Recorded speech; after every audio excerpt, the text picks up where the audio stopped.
Hello student, welcome to vision IQ journey to success. मैं आपको आज के वीडियो लेक्चर में बताने वाला हूं कि क्लास 10th का सिलेबस के अकॉर्डिंग वेटेज क्या होती है। आपको पता होना चाहिए कि जब भी हम कोई एग्जाम को टारगेट कर रहे होते हैं तो सबसे पहला जो हमें ये चीज जानने की जरूरत होती है कि हमारी सिलेबस में किस चैप्टर का कितना वेटेज है। ये एक अच्छी क्राइटेरिया और स्ट्रेटेजी का हिस्सा होता है। आपको पता है कि आज 17 अगस्त है और हम इसमें ये देखेंगे कि आने वाले टाइम में अभी हाफ ईयरली बच रही है और प्री बोर्ड बच रही है। तो मेरे इस वीडियो बनाने का मोटिव ये है कि अगर आपका कोई सिलेबस छूट गया है और आपको डर लग रहा है कि अब मैं प्री बोर्ड और हाफ ईयरली को कैसे मैं टारगेट करूंगा, तो ये वीडियो आपके लिए बहुत ही इंपॉर्टेंट होने वाली है। सबसे पहले मैं आपको वेटेज बताऊंगा। वेटेज में जैसा कि आप जानते हैं कि number system, algebra, coordinate geometry, trigonometry, mensuration और स्टैटिस्टिक्स एंड प्रोबेबिलिटी, ये आपके चैप्टर्स होते हैं। नंबर सिस्टम 6 मार्क्स का वेटेज होता है, अलजेब्रा का 20 मार्क्स का वेटेज होता है, कोऑर्डिनेट ज्योमेट्री का 6 मार्क्स का वेटेज होता है, ज्योमेट्री 15, ट्रिग्नोमेट्री 12 मार्क्स का, मेंसुरेशन 10 मार्क्स का, स्टैटिस्टिक्स एंड प्रोबेबिलिटी 11 मार्क्स का। सबसे पहले मैं आपको अलजेब्रा कवर कराऊंगा। मतलब आप सोच रहे होंगे कि मैं नंबर सिस्टम क्यों नहीं बोल रहा हूँ। तो पहला कि सबसे ज्यादा अलजेब्रा से आता है 20 मार्क्स। सबसे ज्यादा जो पेई चैप्टर है आपके लिए, और 20 मार्क्स का अलजेब्रा होगा, ज्योमेट्री 15 का, ट्रिगो 12 का और मेंसुरेशन तो आप यहाँ पे देख रहे होंगे। फर्स्ट में मैं आपको सीरीज कराऊंगा अलजेब्रा का, फिर मैं आपको कराऊंगा ज्योमेट्री, फिर मैं आपको कराऊंगा ट्रिग्नोमेट्री और फिर mensuration, variables, quadratic equation, arithmetic progression, AP. ये एनसीईआरटी के सेकंड, थर्ड, फोर्थ और फिफ्थ चैप्टर है। आप जानते होंगे बहुत ज्यादा दिक्कत हो कि मैं अलजेब्रिक एक्सप्रेशन और पोलिनोमियल के डिफरेंस क्या होता है वहां से स्टार्ट करूंगा। ज्योमेट्रिकल मीनिंग, अगर आपको माइनस प्लस में भी दिक्कत है, सिंप्लीफिकेशन में भी दिक्कत है, तो आपको घबराने और डरने की जरूरत नहीं है। मैं बेसिक्स टू एडवांस पढ़ाने वाला हूँ। मेरी तीन तरीका होगा, वे होगा। सबसे पहले मैं आपको फाउंडेशन एनसीईआरटी कराऊंगा, ठीक है। फिर मैं आपको exemplar R D Sharma, R S Agarwal के इंपॉर्टेंट क्वेश्चन, सीबीएसई में जो क्वेश्चन पूछे जाते हैं, आपको पता है एनसीईआरटी पढ़ने से आप सिर्फ पासिंग मार्क्स ला सकते हो बोर्ड्स में। और जो बच्चा एनसीईआरटी के अलावा अच्छा मार्क्स, जैसे आपको 80 प्लस लाना है 100 आउट ऑफ 100 में, तो आपको स्टैंडर्ड क्वेश्चंस करने होंगे। और ये भी तो आपको एक आइडिया लगता है कि सर मैं तो एनसीईआरटी में पढ़ा हूँ और ये क्वेश्चन तो है ही नहीं। तो उस तरीके के सारे क्वेश्चन को मैं कवर अप कराऊंगा आपको। आप जैसा कि देखिए, मेंसुरेशन में एरिया रिलेटेड टू सर्किल है, सरफेस एरिया एंड वॉल्यूम्स है। तो ये लगातार सीरीज होगी जो मैं आपको पूरा फ्री पढ़ाने वाला हूँ यूट्यूब पे। मेरी कोई पेड बैच नहीं है। मेरा मोटिव सिर्फ ये है कि वीडियो तक पहुंचे। जो पेड बैच नहीं ले पाते हैं या पढ़ तो रहे यूट्यूब पे, सिर्फ एनसीईआरटी वाले वीडियो दे रहे हैं, उनको स्पेशल क्वेश्चन, इंपॉर्टेंट क्वेश्चन नहीं मिल पा रहा है, तो मैं ये सारी चीजें कवर अप कराने वाला हूँ। अगर आप मुझसे कोई फ्री गाइडेंस चाहते हैं, अगर आप साउथ दिल्ली से बिलोंग करते हैं, तो आप मुझसे ऑफलाइन भी कांटेक्ट कर सकते हैं। ये आपका ईमेल आईडी है, ये मेरा ईमेल आईडी। आज की क्लास में हम अलजेब्रा का जो पोर्शंस पॉलिनोमियल्स है, इसको समझने की कोशिश करेंगे। We will try to understand the polynomials. बच्चे कंफ्यूज होते हैं। पहला ही एक्सरसाइज है कि सर अलजेब्रिक एक्सप्रेशन और पॉलिनोमियल में क्या डिफरेंस है। तो पहले, सबसे पहले ये 9th का चीज था, इसको हम रिकॉल करेंगे।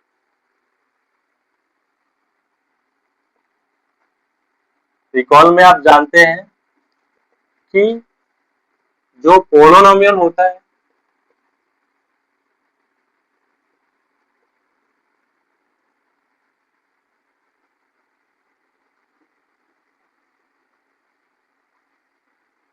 ये होता है कांस्टेंट इनटू वेरिएबल। अगर वेरिएबल का होल पावर होल नंबर है तो ये पोलिनोमियल है। रिकॉल कर रहे हैं हम कि पोलिनोमियल को आइडेंटिफाई करने का तरीका होता है कांस्टेंट इनटू वेरिएबल। अगर वेरिएबल का पावर होल नंबर है तो ये पोलिनोमियल है। एल्जेब्रिक एक्सप्रेशन क्या होता है? एल्जेब्रिक एक्सप्रेशन होता है आपका कांस्टेंट इनटू वेरिएबल। अगर वेरिएबल का पावर इंटीजर है तो वो एल्जेब्रिक एक्सप्रेशन है। जैसे मैं आपसे बोलूं पोलोनोमियल का एग्जांपल क्या हो सकता है, तो 6x to the power 4, 3x plus 4 1 हो गया, 3x2 प्लस 5, ये आपका पोलोनोमियल है। ये एल्जेब्रिक एक्सप्रेशन नहीं है, ये पोलोनोमियल है। ये एल्जेब्रिक एक्सप्रेशन भी है क्योंकि सारे इंटीजर जो होल नंबर होते हैं वो इंटीजर के अंदर आ सकते हैं, लेकिन सारे इंटीजर होल नंबर नहीं हो सकता है। यानी जो पोलोनोमियल है वो एल्जेब्रिक एक्सप्रेशन हो सकता है, लेकिन सारे एल्जेब्रिक एक्सप्रेशन पोलोनोमियल नहीं होते। जैसे बच्चों को कंफ्यूजन होता है, अगर मैं पूछूं आपसे 6 टू द पावर माइनस 8, तो 6 टू द पावर माइनस 8 में जो माइनस 8 है ना, ये आपका इंटीजर है, ये पोलोनोमियल नहीं है। एनसीईआरटी के पहले ही एक्सरसाइज में आपको आइडेंटिफाई करना होता है, बताइए कि क्या ये पोलोनोमियल है, तो नहीं, ये अलजेब्रिक एक्सप्रेशन है, पोलिनोमियल नहीं है ये। क्योंकि पोलोनोमियल के लिए वेरिएबल का पावर होल नंबर होना चाहिए और अलजेब्रिक एक्सप्रेशंस के लिए वेरिएबल का पावर इंटीजर होना चाहिए। तो ये कॉन्सेप्ट्स पोलोनोमियल स्टार्ट करने से पहले ये जानना बहुत ही जरूरी होता है। आप इसको पॉज करके अपने कॉपी में लिख सकते हैं, वीडियो को पॉज करके आप समझ सकते हैं, ठीक है। आई होप कि आपने समझ लिया होगा और अपने नोटबुक में भी लिख लिया होगा, ठीक है। बहुत बच्चे इसमें भी कंफ्यूज होते हैं, सर क्या होता है होल नंबर, क्या होता है इंटीजर। तो मैं आपको बता दूं, रियल नंबर जो होता है, रियल नंबर को आप दो तरीके से क्लासिफाई कर सकते हो, एक होता है रेशनल और एक होता है इरेशनल। क्लास 9 में आप पढ़े होंगे, अगर नहीं पढ़े होंगे तो यहाँ ध्यान से देख लो आप। रेशनल नंबर और इरेशनल नंबर। रेशनल नंबर के अंदर आपका आता है नेचुरल नंबर। नेचुरल नंबर वो होता है काउंटिंग नंबर जो 1 से स्टार्ट होता है, इनफाइनाइट तक जाता है, ठीक है। होल नंबर, अगर हम जीरो को इंक्लूड कर देंगे नेचुरल नंबर में तो वो होल नंबर होता है। प्राइम नंबर आपको पता होगा, कंपोजिट भी। मैं आपको एक ऐसा वीडियो बना दूंगा स्पेशल, जिसमें आप, जब मैं आपको नंबर सिस्टम पढ़ाऊंगा ना, तो उसमें पूरे अच्छे ढंग से क्लासिफिकेशन से बता दूंगा। अभी सिर्फ आप ये जाने कि नेचुरल, होल नंबर और इंटीजर क्या होता है। तो इंटीजर जिसमें पॉजिटिव नंबर भी हो, जैसे +2 हो गया, +3 हो गया, +4 हो गया, -3, -4, -5 और 0 भी, ये सारे नंबर इंक्लूड हो, पॉजिटिव भी हो, निगेटिव भी हो, 0 भी हो, वो इंटीजर होते हैं। तो एल्जेब्रिक एक्सप्रेशंस का जो वेरिएबल का पावर होगा ना, उसमें आप इंटीजर, वेरिएबल का जो पावर होता है इंटीजर हो सकता है, लेकिन पोलोनोमियल में वेरिएबल का पावर कभी भी इंटीजर नहीं हो सकता। ये डिग्री क्या होता है, वो होगा आपका 1। क्वाड्रेटिक पोलोनोमियल,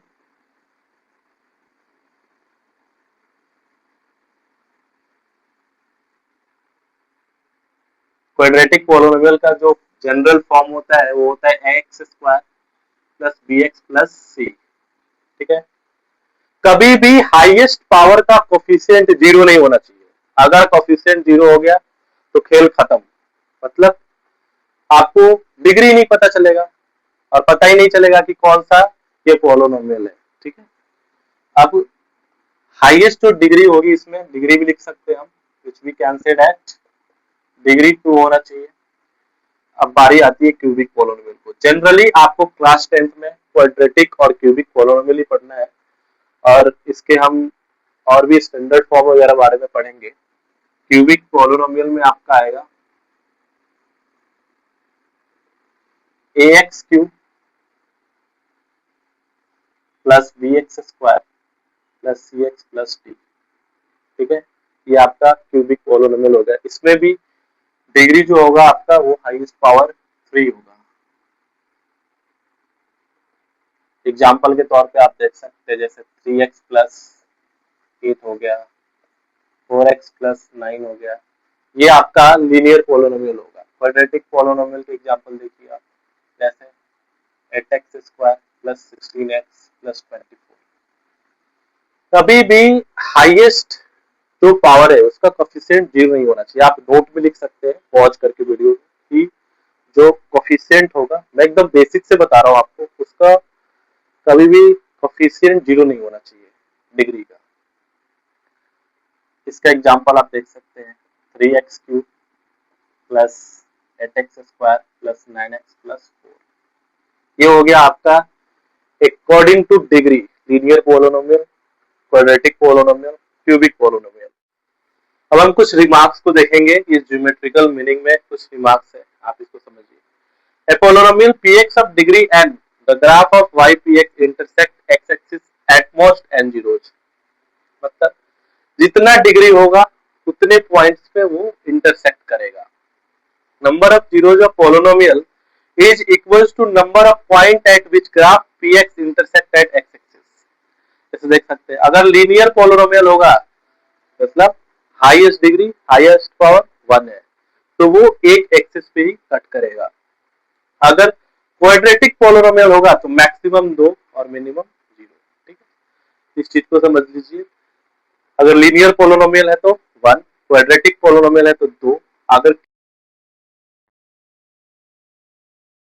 पोलोनोमियल है, अगर 3 पे कट हो रहा है तो क्यूबिक पोलोनोमियल है, अगर 1 पे कट हो रहा है तो वो लीनियर पोलोनोमियल है। अब इसके बेस्ड हम कुछ एनसीईआरटी के क्वेश्चंस को देखेंगे। आप एक्सरसाइज 2.1 में देख सकते हैं कि ग्राफ वाले क्वेश्चंस हैं, इसको हम सॉल्व करने की कोशिश करते हैं। Pause the video and write it down. अब एक्सरसाइज 2.1 में हम कुछ एनसीईआरटी के एग्जांपल और एक्सरसाइज क्वेश्चंस को देखेंगे। आप जैसे कि देख पा रहे होंगे एक्सरसाइज 2.1 में बहुत सारे ग्राफ दिए गए हैं। ठीक है, तो पहला ग्राफ में किसी भी एक्स एक्सिस पर कोई कट नहीं हो रहा है। हमें क्वेश्चन पूछ रहा है the graph of y equals to px for some polynomial px find the number of zeros of polynomial px in each case. तो आप देखिए एक्स एक्सिस पे कितनी बार कट रहा है। दूसरे वाले क्वेश्चन में एक्स एक्सिस पर एक ही बार इंटरसेक्ट कर रहा है तो एक 1 होगा। तीसरे वाले क्वेश्चन पे 2 बार कट कर रहा है। ठीक है, चौथे वाले क्वेश्चन पे आप ऐसी एज इट इज कर सकते हैं, कितने एक्सिस पे कितने बार इंटरसेक्ट कर रहा है, जितने बार इंटरसेक्ट करेगा वो आपकी नंबर ऑफ जीरोज होंगे। ठीक है, अब इसके बाद हम पढ़ेंगे relation between the zeros and coefficients of a polynomial. पहले आप एक्सरसाइज 2.1 को सॉल्व करें, फिर मैं आपको पढ़ाता हूँ relation between zeros and coefficients of the polynomial.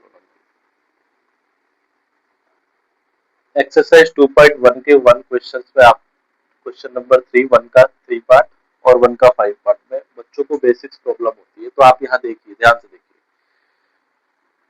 कितने बार इंटरसेक्ट कर रहा है 1 2 3, तो इसका आंसर 3 होगा। और यहाँ पे कितने बार कट कर रहा है तो 1 इंटरसेक्ट 4 बार इंटरसेक्ट कर रहा है, तो इसके आंसर 4 होगा। ठीक है, और एक चीज और इम्पोर्टेंट चीज है, इम्पोर्टेंट पॉइंट है कि अगर कोई लाइन ऐसे जा रहा है, इंटरसेक्ट नहीं कर रहा है, सिर्फ टच करके जा रहा है, तो उसको काउंट नहीं करते हैं। आपके एमसीक्यूज में ये क्वेश्चन आ सकता है, इसलिए आप ये गलती नहीं कीजिएगा। ठीक है, किसी भी पोलिनोमियल्स के 2 मीनिंग होते हैं, एक एल्जेब्रिक मीनिंग होता है और एक ज्योमेट्रिकल मीनिंग होता है। अब हम ज्योमेट्रिकल मीनिंग के बारे में बात करेंगे। Geometrical meaning of the zeros of polynomial. Polynomial के ज्योमेट्रिकल मीनिंग क्या होता है जीरोज निकालते टाइम, इस चीज को पढ़ेंगे। एक आपके सामने एक ग्राफ है, x axis x dash y y dash. You know x axis positive होता है, एक्स डैश नेगेटिव, और ये y positive y dash negative, और ये आपका ओरिजिन होता है 0। ठीक है, तो हम एक लीनियर पोलिनोमियल को लेके ग्राफ पे प्लॉटिंग करेंगे और देखेंगे कि पोलिनोमियल का ज्योमेट्रिकल मीनिंग होता क्या है एक्चुअल में। जैसे एग्जांपल के लिए अगर मैं एक लीनियर पोलिनोमियल लूं px is equals to x plus 2, ठीक है, यानी ये y एक फंक्शन है जो x प्लस 2 के इक्वल है। इसमें x एक्सिस और y एक्सिस, x का वैल्यू 0 रखेंगे, x का वैल्यू 0 रखेंगे तो y का वैल्यू क्या होगा, y का वैल्यू 2 होगा। देखिए अगर आप x की वैल्यू 0 रखते हैं तो y 2 होगा, x की वैल्यू 0 तो y 2। अगर हम y की वैल्यू 0 रखेंगे तो x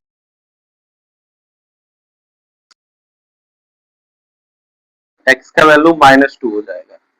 बेसिक्स में इतना तो आपको आता ही होगा, ठीक है, ये बहुत ही बेसिक अलजेब्रा है, -2। अब देखिए ग्राफ पे, अगर x की वैल्यू 0 है, x की वैल्यू 0 है तो y की वैल्यू कितना है 2। इट मीन्स x 0 तो y 2, 0 और 2 यहाँ।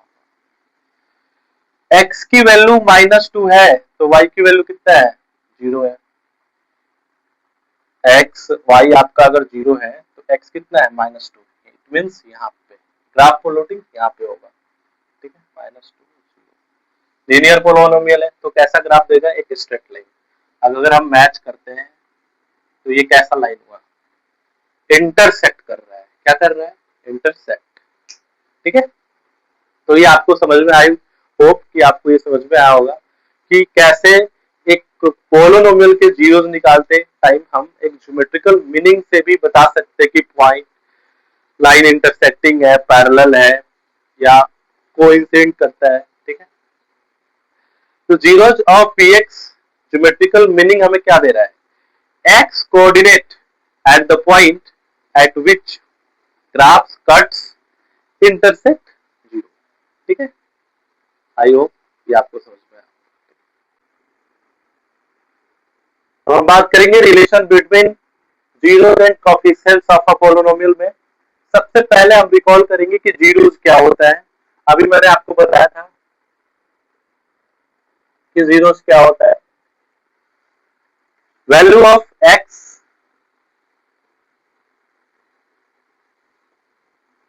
Eight polynomial becomes 0।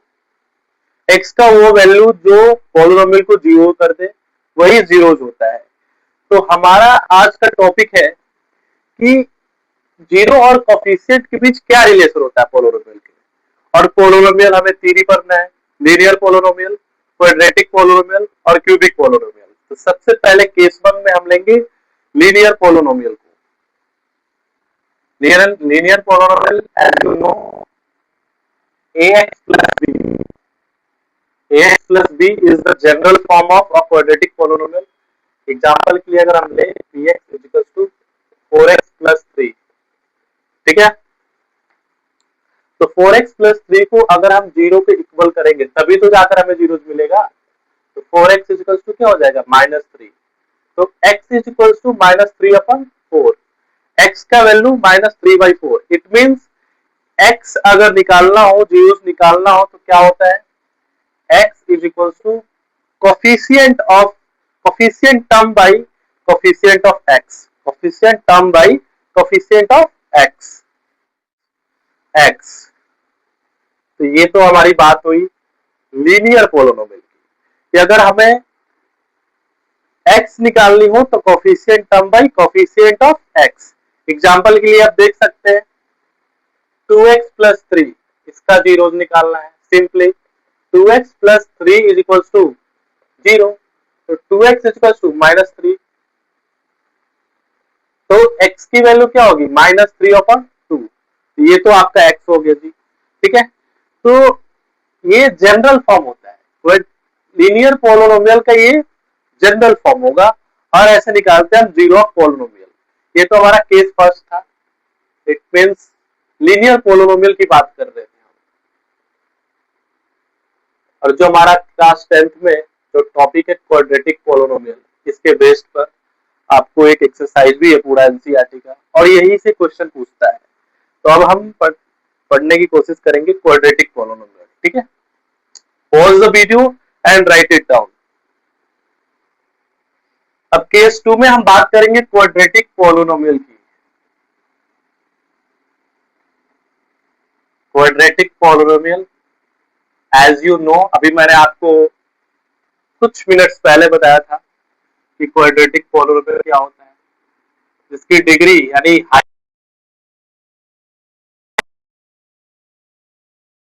पोलिनोमियल होता है। क्वाड्रेटिक पोलिनोमियल का जनरल फॉर्म होता है px equals to ax square plus bx plus c।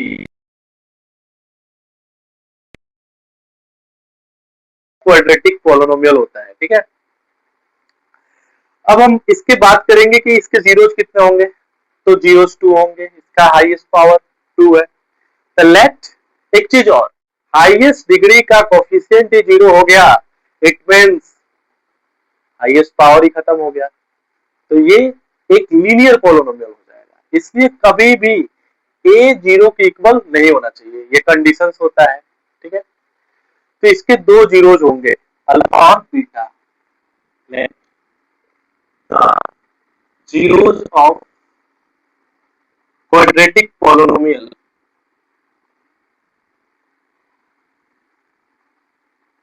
is alpha and beta, ठीक है। ये आपके दो जीरोज होते हैं क्वाड्रेटिक पोलिनोमियल के, अल्फा और बीटा, ठीक है। तो एक फॉर्मूला भी आपको मैं बताऊंगा, सम ऑफ जीरोज क्या होता है, सम ऑफ प्रोडक्ट क्या होता है। पहले आप ये लिख लीजिए, जो सम ऑफ जीरोज होता है, अल्फा और बीटा का सम अल्फा प्लस बीटा का सम माइनस बी अपॉन ए होता है, माइनस बी अपॉन ए। ये सम ऑफ जीरोज हो गया आपका। फिर होता है प्रोडक्ट ऑफ जीरोज,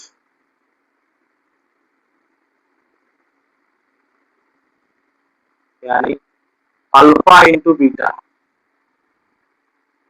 इस फॉर्मूला का बहुत ज्यादा एप्लीकेशन है, आप तो प्रीवियस ईयर्स उठाकर देखेंगे तो आपको एक आइडिया लगेगा कि क्वेश्चन देता है कि इस क्वाड्रेटिक पोलिनोमियल का जीरोस निकालिए, जीरोस निकालने के बाद उनके बीच रिलेशन बताइए और वेरीफाई कीजिए उस रिलेशन को। तो उस क्वेश्चन के पॉइंट ऑफ व्यू से ये टॉपिक बहुत ही इंपॉर्टेंट है। मैं तो 10 ईयर से देख रहा हूँ कि बोर्ड में ये क्वेश्चंस या तो 3 मार्क्स या 2 मार्क्स में रिपीट होकर आता ही आता है। आपके हाफ ईयरली प्री बोर्ड में भी ये क्वेश्चंस आने वाला है। इस टॉपिक्स को बहुत केयरफुली देखेंगे आप, ठीक है। तो ये होता है product of zeros, alpha into beta is equal to c upon a, coefficient of x by coefficient of x square, coefficient of x by coefficient of x square, ठीक है। ये सम ऑफ जीरोस और ये प्रोडक्ट ऑफ जीरोस हो गया, ठीक है। आप इसे अभी नोट डाउन कीजिए, मैं फिर आपको बताता हूँ कि वेरीफाई कैसे करते हैं।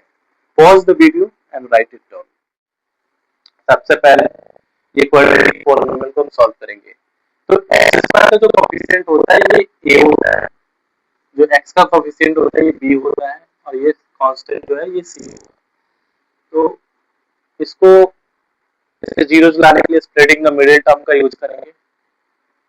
तो 10 को ऐसे डिवाइड करो कि मल्टीप्लाई करने पर 10 आ जाए और ऐड करने पे 7 आ जाए, तो 5 और 2 है।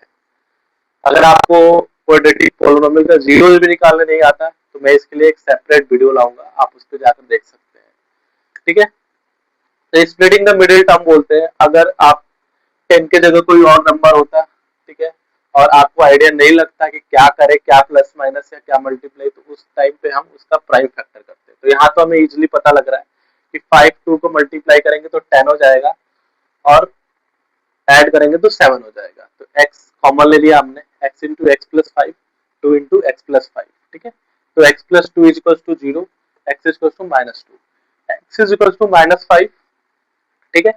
तो x की दो वैल्यू आ गई, अल्फा और बीटा। अब हम बताएंगे कि कैसे इसको वेरीफाई करेंगे एग्जाम में। तो सबसे अच्छा स्टैंडर्ड और सबसे इजी तरीका होता है, ठीक है। ऐसे लिखेंगे, alpha plus beta is equal to minus B upon a by formula, by formula, ठीक है। और फिर alpha plus beta by algebraic operations के द्वारा देखेंगे कि क्या दोनों का वैल्यू सेम आ रहा है। अगर दोनों का सेम आ रहा है तो वेरिफिकेशन सही है, माइनस बी अपॉन ए, बी कितना है 7, माइनस 7, और ए कितना है 1, माइनस फॉर्मूला का ये माइनस फॉर्मूला का है, ठीक है। तो -7/1 -7 अल्फा इंटू बीटा सी अपॉन ए होता है। सी कितना है 10, ए कोफिशिएंट 1 कितना हो गया 10, ठीक है। तो अल्फा प्लस बीटा का वैल्यू -7 आ गया, अल्फा इंटू बीटा का 10 आ गया। अब हमें इन दोनों का वैल्यू पुट करके देखना है। अगर अल्फा प्लस बीटा का वैल्यू -7 आ गया, अल्फा इंटू बीटा का वैल्यू 10 आ गया, तो हमारा वेरिफिकेशन सही है, ठीक है ना। तो अल्फा का वैल्यू -2 प्लस बीटा का वैल्यू -5, तो alpha plus beta is equals to -7 आ गया ना। यहाँ भी अल्फा प्लस फॉर्मूला से भी -7, ऑपरेशन से भी -7, अल्फा इंटू बीटा -2 इंटू -5 कितना आ गया जी 10। देख लो आप, फॉर्मूला से भी alpha plus beta equals to C अपन है 10 ही आ रहा है। हमने अल्फा का वैल्यू यहाँ पे पुट कर दिया और बीटा का वैल्यू यहाँ पे पुट कर दिया, तब भी 10 आ रहा है। तो हेंस द वेरीफाइड, अब हम कह सकते हैं कि हमारा जो वेरिफिकेशन है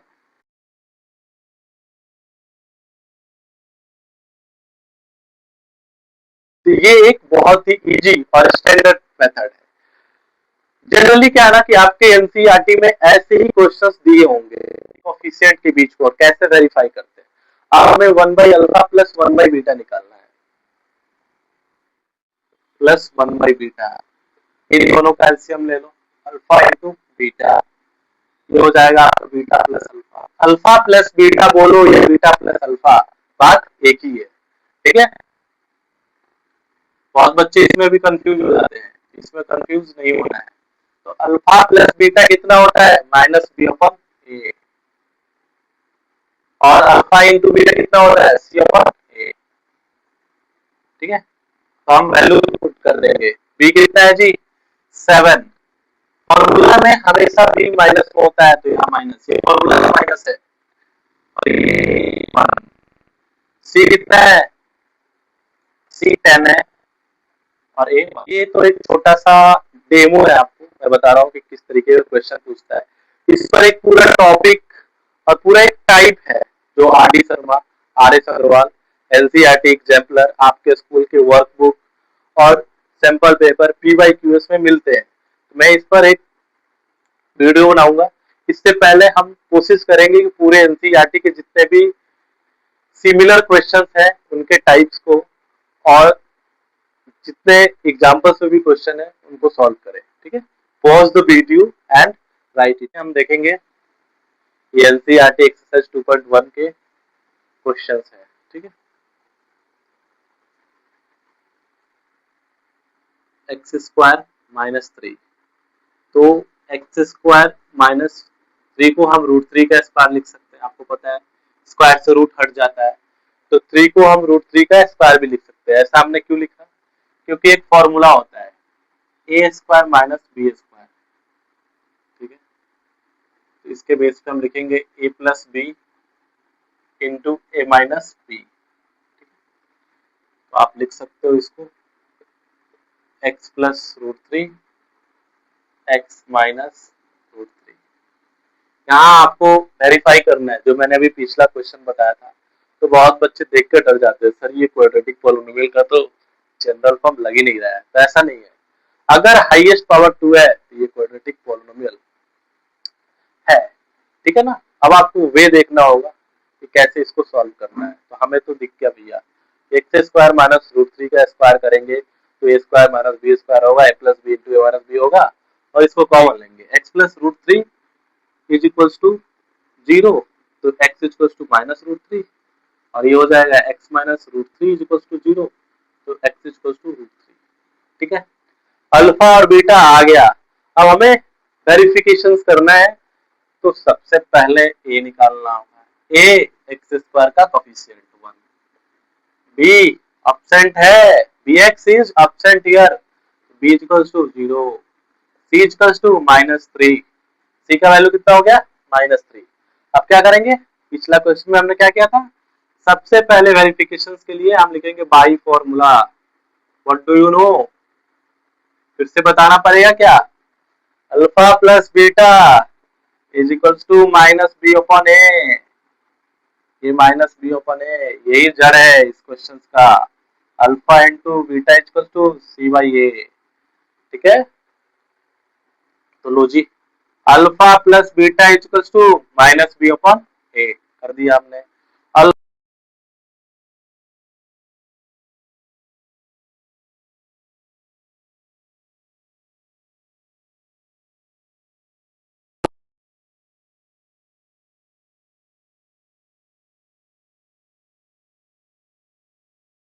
दिक्कत होता है कि सर अगर ऊपर जीरो है और नीचे कोई भी रियल नंबर है तो इसका वैल्यू जीरो होता है। ऊपर रियल नंबर है और नीचे जीरो है तो वो अनडिफाइंड होगा। ठीक है ना, तो इसमें आपको कंफ्यूज नहीं होना है कि जीरो बाई रियल नंबर क्या होगा, रियल नंबर बाई जीरो क्या होगा। क्लास 10th में आ गए हो, अगर इसमें दिक्कत करोगे तो फिर तो दिक्कत है कि नहीं है। तो alpha plus beta equals to minus B upon A आ गया, मतलब इससे भी जीरो आ गया और इससे भी। एक चीज और, अलजेब्रा में बहुत बच्चों को भी ये भी दिक्कत होता है कि सर लेफ्ट राइट काटेंगे बहुत वन बोल देते हैं। मैंने देखा है कई बार लेफ्ट राइट कटने के बाद भी वन बोलते नहीं, लेफ्ट राइट कटेगा तो जीरो होगा। कितना होगा, जीरो। और यहाँ भी जीरो, मतलब फॉर्मूला से भी अलजेब्रिक ऑपरेशन से भी, दोनों से भी जीरो आ रहा है, यानी हमारा वेरिफिकेशन सही जा रहा है। ऊपर नीचे कटता है तो वन आता है, ऊपर नीचे कटेगा तो वन आएगा, और लेफ्ट राइट कटेगा तो जीरो आएगा। ठीक है, अब हम अल्फा, अल्फा कितना है माइनस रूट थ्री, बीटा कितना है रूट थ्री जी। ठीक है ना, रूट से रूट, रूट स्क्वायर। ठीक है, यानी कितना हो जाएगा ये, ठीक है ना, क्योंकि माइनस का स्क्वायर हो गया। ठीक है, और सी कितना है माइनस थ्री अपन ए, तो ये माइनस थ्री और ये भी माइनस थ्री। ठीक है, रूट से रूट खत्म, खत्म नहीं, रूट का स्क्वायर देखो समझो, रूट का स्क्वायर से रूट हट जाता है थ्री, और माइनस लगा हुआ था इसलिए हमने माइनस लगा दिया। आई बात समझ में। ठीक है, तो ये होता है स्टैंडर्ड तरीका कैसे वेरीफाई करेंगे।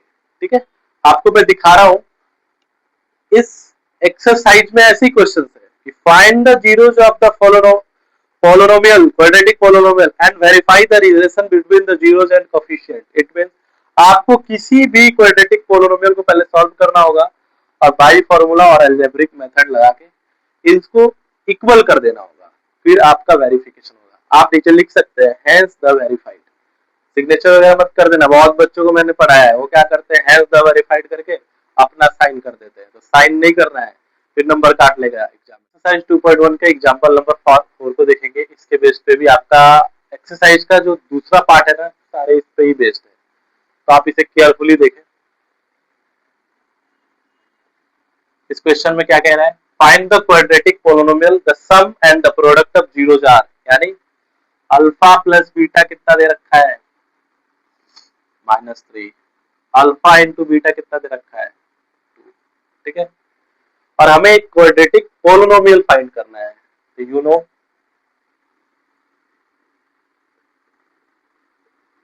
The standard form of quadratic polynomial.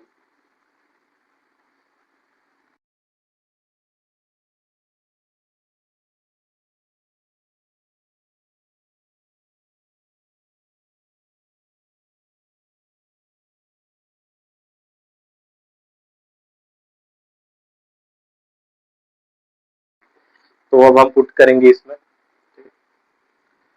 Alpha plus beta x square, alpha plus beta कितना है माइनस थ्री, प्लस अल्फा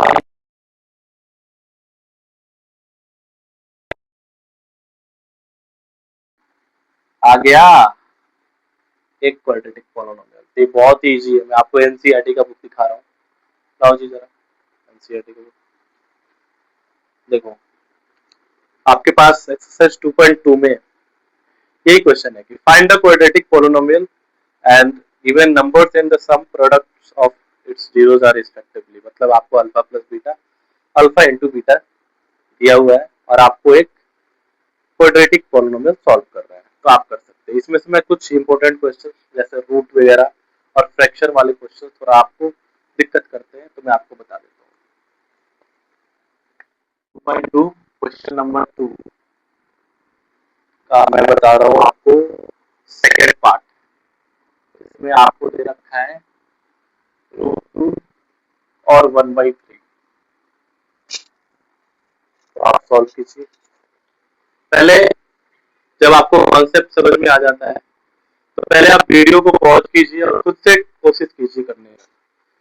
मैं जब आपको एक क्वेश्चन बता रहा हूँ ना, उस पर अगर कोई बेस्ड क्वेश्चन है तो आपको खुद से करना होगा। जब तक आप खुद से नहीं करोगे तब तक आपको लगेगा नहीं कि आपको दिक्कत कहाँ है, कितना समझ में आ रहा है। तो एक टाइप का क्वेश्चन ऐसे ही कर सकते हैं हम, जैसे इसका सोल्यूशन होगा अल्फा प्लस बीटा इंटू 2 रखा है और अल्फा इंटू बीटा 1/3 रखा है। बहुत बच्चे कंफ्यूज हो जाते हैं। फ्रैक्शन देख के कंफ्यूज नहीं होना है। हम same we know the standard form of quadratic polynomial x square minus alpha plus beta into x plus alpha into beta करना है। ठीक है, x square alpha plus beta कितना है √2, तो √2x अल्फा इंटू बीटा कितना है 1/3। एलसीएम ले लो 1 1। फ्रैक्शन में रहेगा तो ये इसका जनरल फॉर्म नहीं होगा। General form X square plus B X plus C के फॉर्म में होता है। ठीक है ना, तो 1 3 3 1 3 जा 3 3x स्क्वायर, 1 के टेबल में 3 3 बार में तो 3 √2x 3 1 जा 3 1, ये उधर चला जाएगा 0। तो ये हो जाएगा आपका 3x square minus 3 √2x plus 1। तो ऐसे ही करने हैं। ठीक है ना। नेक्स्ट क्वेश्चन आप इसको ट्राई कर सकते हैं। क्वेश्चन नंबर 5 को यहाँ भी अल्फा प्लस बीटा दे रखा है आपको -1/4 और अल्फा इंटू बीटा दे रखा है 1/4। तो फ्रैक्शन देखकर घबराना नहीं है, वीडियो को पॉज कीजिए और खुद से करने की कोशिश कीजिए। अगर नहीं हो रहा है फिर वीडियो देखिए और फिर मैच कीजिए मैं कैसे कर रहा हूँ और किस स्टेप में आपको प्रॉब्लम हो रहा है। ठीक है, तो एज वी नो करके हम यहाँ भी कर सकते हैं कि X square minus alpha plus beta into x plus alpha into beta. ठीक है जी, X square minus alpha plus beta. देखो माइनस ये आपका स्टैंडर्ड फॉर्म है और क्वेश्चन में पहले से ही माइनस दे रखा है, तो माइनस प्लस में ज्यादा दिक्कत नहीं होना चाहिए। ठीक है ना, अगर हुआ तो गलत, पूरा ही क्वेश्चन गलत हो जाएगा। ठीक है ना, तो x square minus minus plus 1/4x plus 1/4।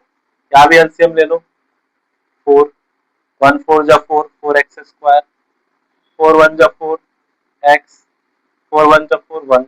ये कोफिशिएंट 0 हो जाता है इधर जाके। ठीक है, तो ये आपका आंसर आ जाएगा 4x square plus x plus 1। तो ऐसे ही है। ठीक है, तो ये आपके एनसीईआरटी एक्सरसाइज 2.2 आप क्वेश्चन कीजिए घर पे जाके। ठीक है, वीडियो को पॉज कीजिए। ठीक है, कोई भी डाउट होता है अगर आपको तब भी, तो आप मुझे कमेंट में बताइए कि आपको प्रॉब्लम कहाँ हो रही है। ठीक है, अब हमारा अगला टॉपिक है क्यूबिक पोलिनोमियल। ठीक है, अभी हमारा टाइम है क्यूबिक पोलिनोमियल का। तो ax³ plus bx square plus cx plus d, इसकी जो हाईएस्ट पावर है कितना है 3। इसके कितने जीरोस होंगे 3 होंगे। Left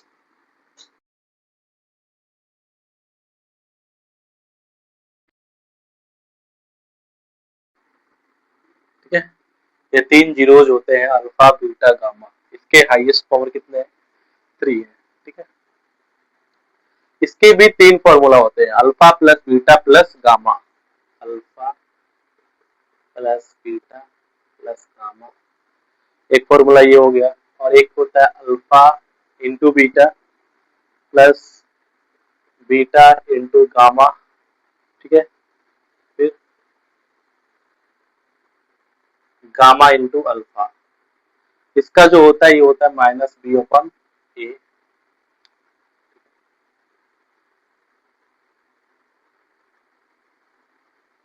alpha into beta plus beta into gamma plus gamma into alpha, इसका होता है सी अपन ए।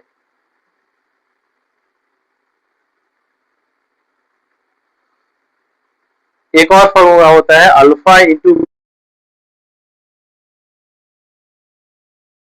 इंटू गामा, जो होता है माइनस डी अपॉन अल्फा।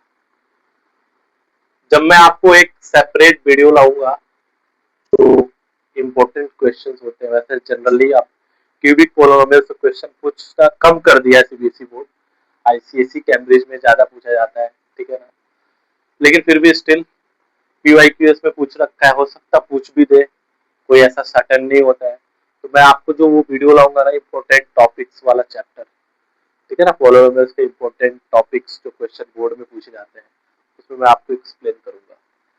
तो आई होप कि आपको ये वीडियो स्टेप बाय स्टेप बहुत ही सही लगेगा। आप बीच में वीडियो को देखकर आप जज नहीं कीजिए, वीडियो को पूरा देखिए शुरुआत से अंत तक, आपको एक आइडिया लगेगा कि कैसे बेसिक्स टू एनसीईआरटी में आपको बता रहा हूँ, ठीक है ना। तो आई होप कि आपको वीडियो अच्छा लगेगा और मैं आपसे उम्मीद करता हूँ कि आप मेरे वीडियो को लाइक, सब्सक्राइब और शेयर करेंगे, ठीक है। Thank you.